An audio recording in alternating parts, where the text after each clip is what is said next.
उरले सुरले जपून वापरायची सवय किती छान होती. उरले सुरले जपून वापरायची सवय किती छान होती.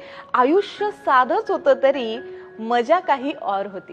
तोडकी मोडकी कंपास पुन्हा जोडून वापरत होतो. तोडकी मोडकी कंपास पुन्हा जोडून वापरत होतो. झिजली जरी पेन्सिल तरी टोपण लावून लिहित होतो. तुटलेलं पेन पुन्हा पुन्हा स्प्रिंग बदलून वापरत होतो. बरं का, तुटलेलं पेन पुन्हा पुन्हा स्प्रिंग बदलून वापरत होतो. एकच पेन खूप जपून रिफिल करून वापरत होतो. जुनीच पुस्तकं वर्तमानपत्राचं कव्हर घालून वापरत होतो. जुनीच पुस्तकं वर्तमानपत्राचं कव्हर घालून वापरत होतो. तुझी पुस्तकं दे बरं मला, काय तुझी पुस्तकं दे बरं मला असं आधीच सांगून ठेवत होतो. जुन्या वयांची कोरी पानं दाभण वापरून शिवत होतो. जुन्या वयांची कोरी पानं दाभण वापरून शिवत होतो. जुन्यातूनच नाविन्याचा आनंद आम्ही घेत होतो. सायकलच्या जुन्या टायरचे गाडे आम्ही चालवत होतो. बरं का, सायकलच्या जुन्या टायरचे गाडे आम्ही चालवत होतो. तोल कसा सांभाळावा ते बेमालूमपणे शिकत होतो. फुटलेल्या फटाक्यांची दारू गोळा करत होतो. फुटलेल्या फटाक्यांची दारू गोळा करत होतो. उरलेल्या चिंध्यांचा मस्त गरगरीत चेंडू करत होतो. तुटलेल्या स्लीपरला पिन लावून वापरत होतो. तुटलेल्या स्लीपरला पिन लावून वापरत होतो. ध्येयाकडे न थांबता तरीही पावलं बरं टाकत होतो.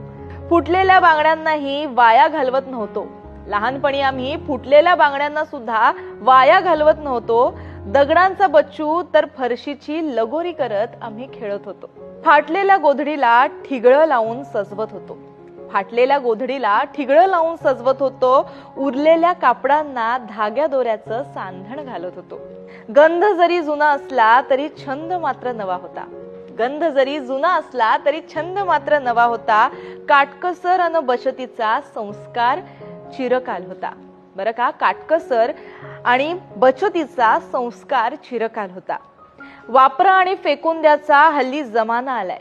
वापरा आणि फेकून द्याचा हल्ली जमाना आलाय. किंमत नाही वस्तूंची म्हणून नव्याचा कचरा झालाय. सुई धागा हरवला नाही पण तो हल्ली कोणी घेत नाही. सुई धागा हरवला नाही पण तो हल्ली कोणी घेतच नाही. फाटलेली नाती आणि वस्तू खरं तर कोणीच शिवत नाही. फाटलेली नाती आणि वस्तू खरं तर कोणीच शिवत नाही. तर ही कविता आपल्यापर्यंत आली आहे ठाण्यावरून. चंदना कैलास उतेकर यांनी ही कविता लिहिलेली आहे. स्वरचित अशी ही त्यांची कविता आहे. त्यांचं सुद्धा काव्य सखीमध्ये सामील झाल्याबद्दल खूप खूप स्वागत आणि खूप खूप अभिनंदन.